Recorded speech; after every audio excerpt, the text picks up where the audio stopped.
Welcome, and thank you for joining us to dedicate a historical plaque commemorating the Grant Schoolhouse, which is what we're all standing in front of, and I'm guessing an awful lot of you know that too well. I'm Bernie Zimmerman. I'm the chair of the Nevada County Historical Landmarks Commission, which was formed by the Board of Supervisors in 1969 to help preserve and promote Nevada County history. There are 10 commissioners, all volunteers, two appointed by the supervisor from each district. And many of us are here. I think we actually have a quorum. So our videographer is Chuck Schmecka from District 4. And our photographer is Jerry Martini from District 3. And who else do I see as I go around the room? There's Kathy Hillis, District 1. And Barb Carmen, also from District 3, and Felicia Tracy from District 2. I'm from District 5. Oh, I was going to introduce you later, but you want it now. All right. The star of the show, my coaches, is also from District 2. We also have some guests that I want to mention. Terry McAteer is here somewhere. He's the chair of the Grass Valley Historical Commission, and standing right next to him a minute ago, but having moved around, is Haven Carvelli, who is the vice mayor of Grass Valley. Okay, hiding. Most politicians usually don't hide.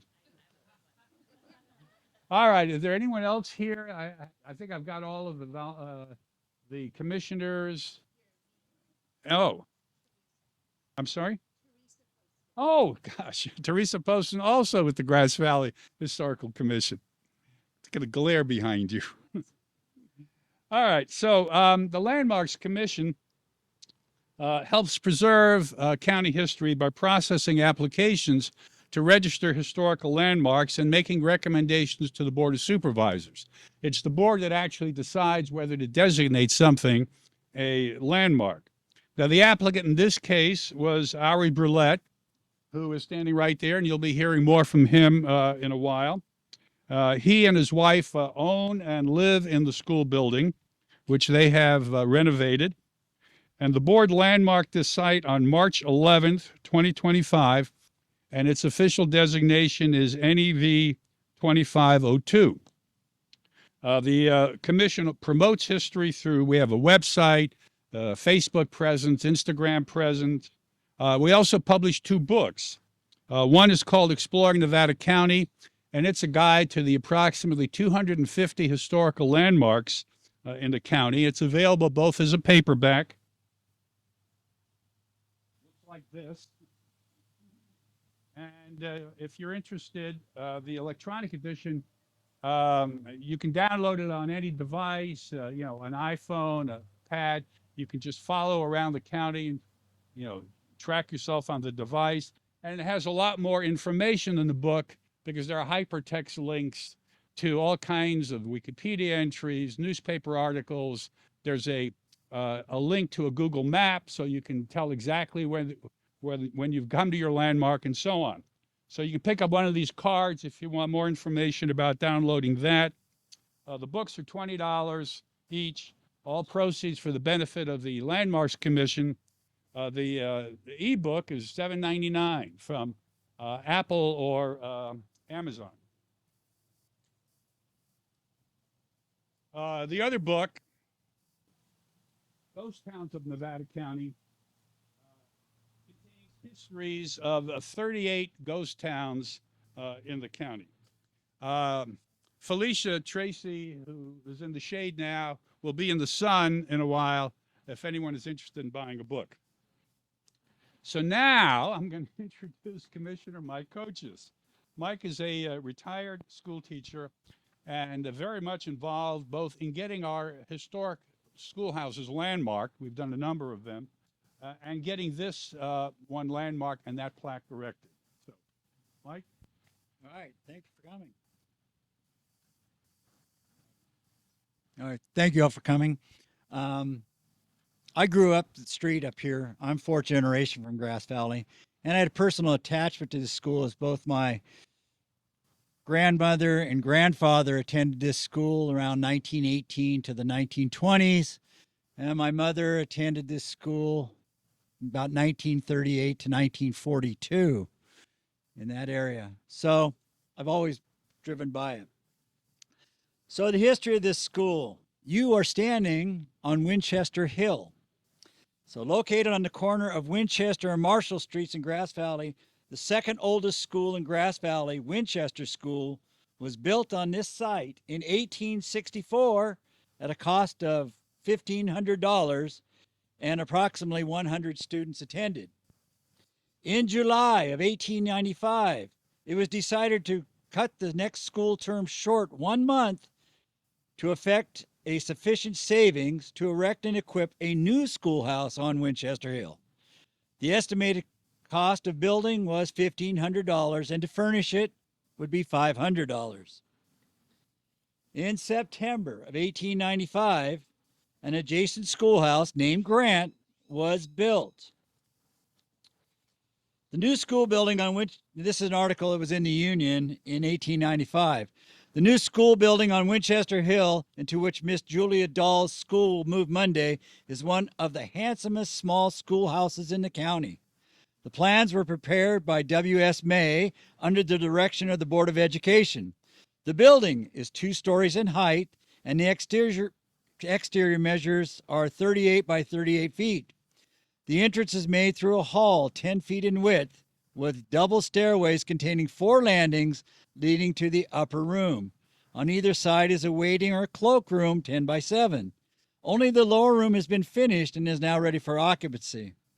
This room is 25 by 37 feet and is capable of seating from 75 to 80 scholars. Both rooms are lighted by 7 windows, furnishing a sufficient light at all times during summer and winter. The teacher's stand and desk are at the western end of the building. The room is finished in natural woods, redwood and pine alternating. It is the latest Oxford combination desk. The contractor, Mr. A. Russell, had the building completed in 22 days.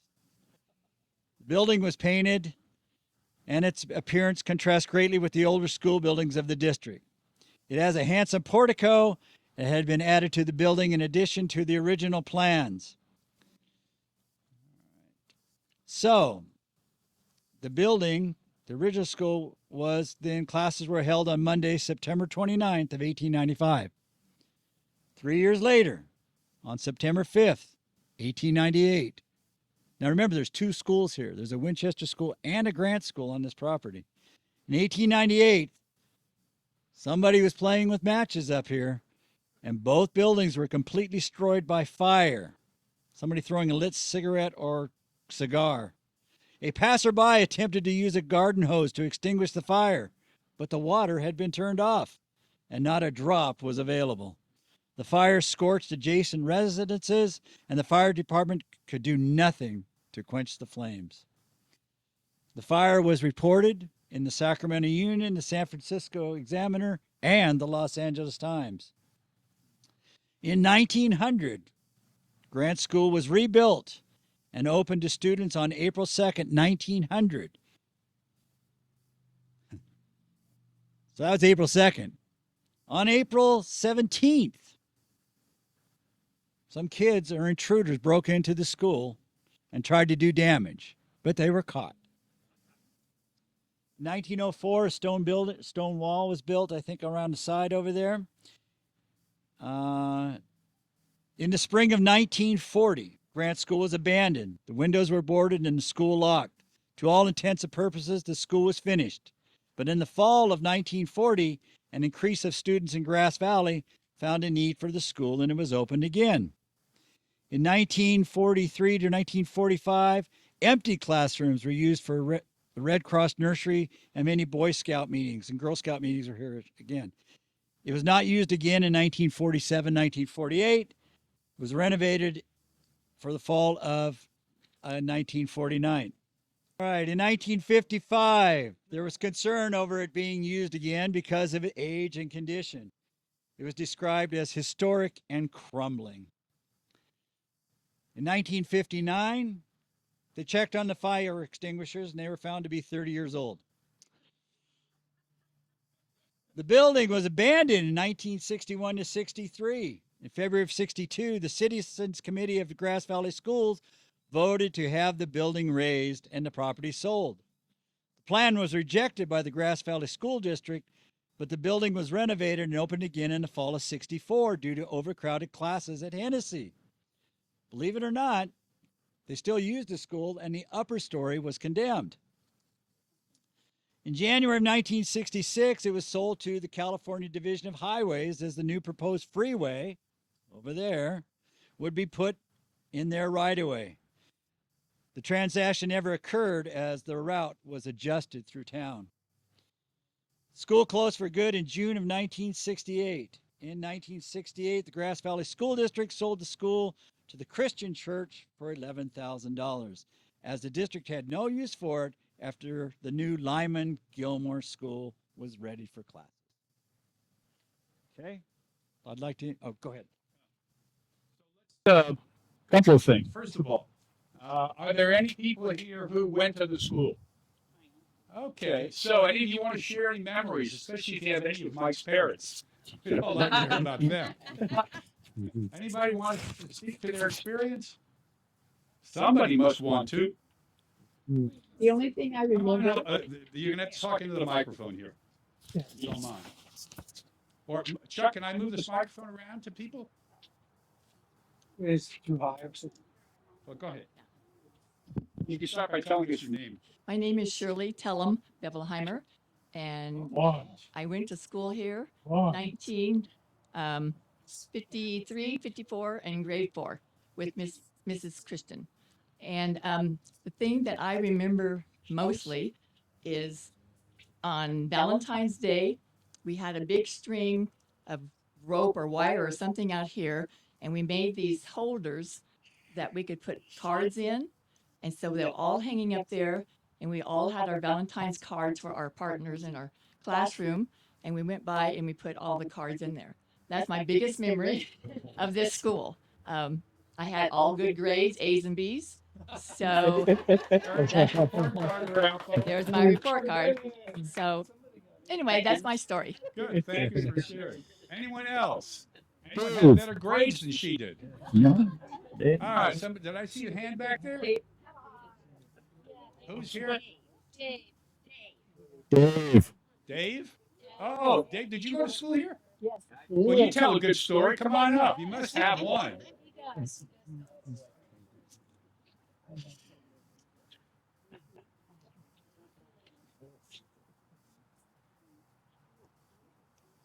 Well, everybody, like Your 71, name. Somebody- David Galino. Went to school here. The mic out. That's better. Okay. So my name's David Galino. Went to school here in the 4th grade, upstairs in the west classroom. Zoe Christian was the teacher. On the east classroom was Dorothy Richards. She ran a real tight ship. My Aunt Midge was a secretary down at Hennessy School for many years, and I'm sure that she had something with me getting in Zoe Christian's class to keep me from ending up in juvenile hall or whatever. So it was quite an experience, and Dorothy Richards saved my life one day up there. It was during the year of Davy Crockett coonskin caps. And one of our classmates by the name of Bill Hooper was, like all the rest of the Hoopers, a really stout kid. And I don't know why I was thinking about this, but I had tormented him for a while.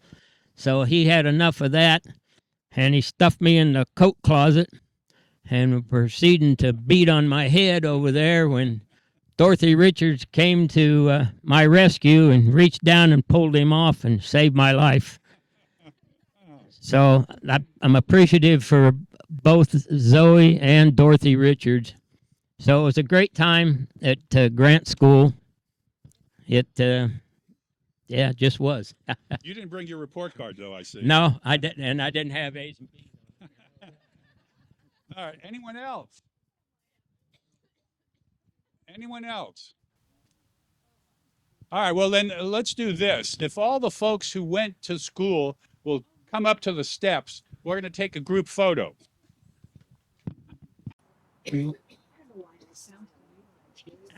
So everybody else will. Hey, Bernie, ask him what the class is. What class? Okay, that's a good idea. So why don't we start with Dave? What was your class? Fourth grade class, And what year would that have been? 1954. All right, the next gentleman?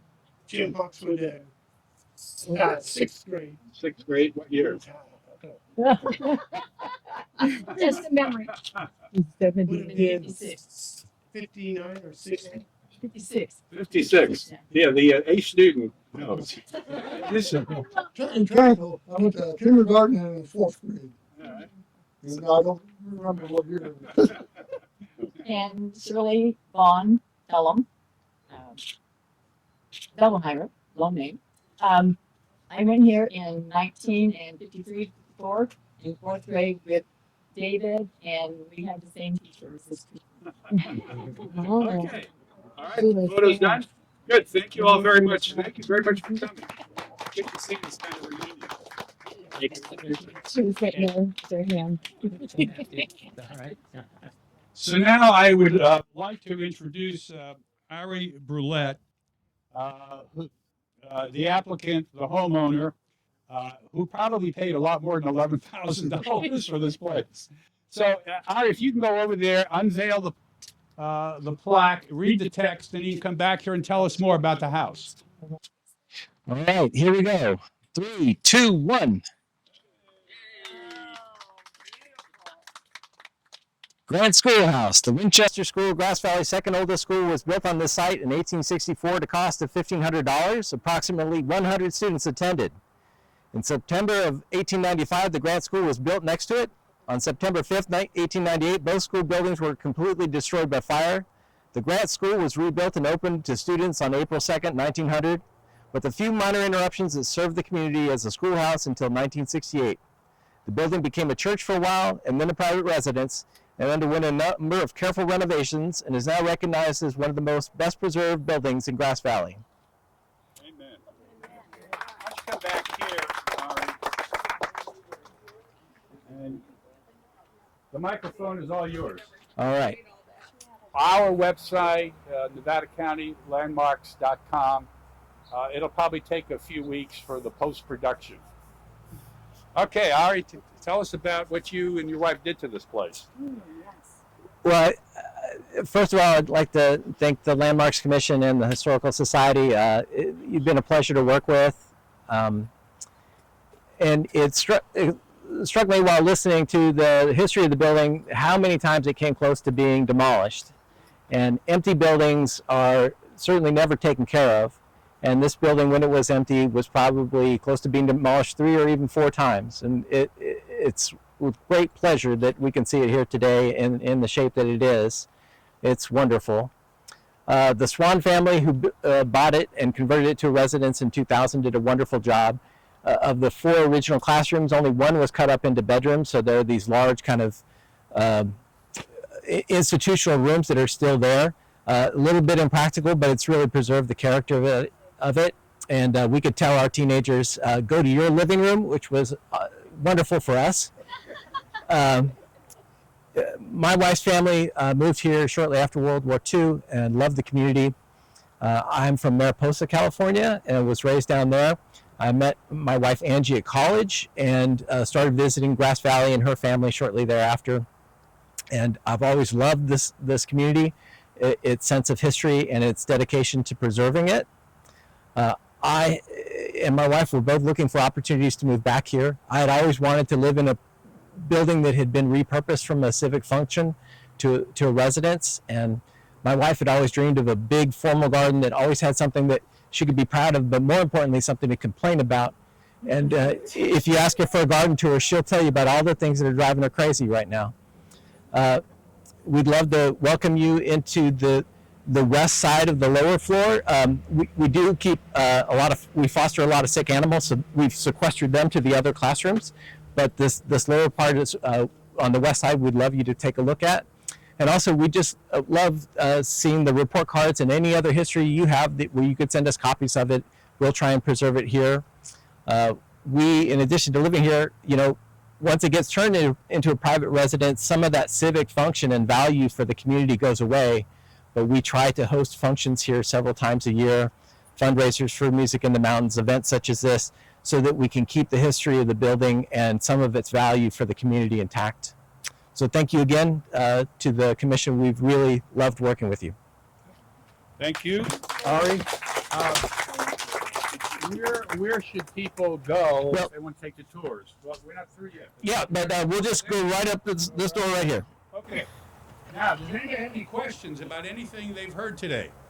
Or anything about the commission or anything like that? All right. Well, then I'll remind you that if you want to get a book, Felicia will be here eventually. And in the closing, I would especially like to thank, there's Mike, my coaches, for all the work he did in guiding Ari through the application process and getting the plaque erected and so on and so forth. All right, we're adjourned. Thank you all again for coming.